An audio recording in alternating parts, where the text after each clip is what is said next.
What's up, guys? Wanted to show you my collection I got going here. Let's do it. There they are.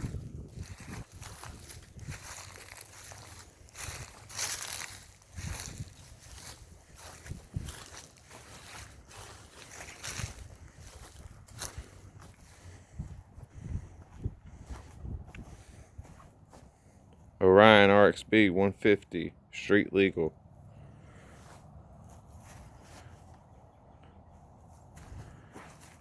Apollo RFZ Z40 or 140cc.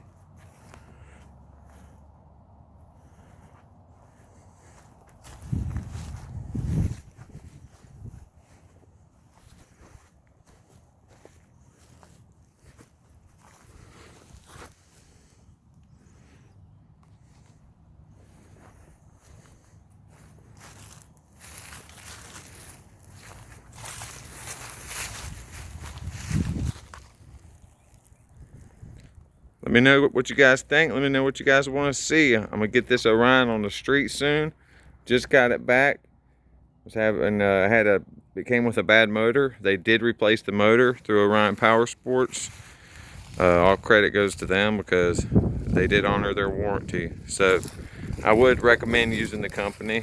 Right now is a hard time to buy new dirt bikes. I don't know if you guys know, but it's a big shortage coming from Japan. All the shops are having a hard time getting these Yamahas and stuff in, and from all our imported stuff's having trouble getting in. So let me guys know what you think about my collection. Thanks.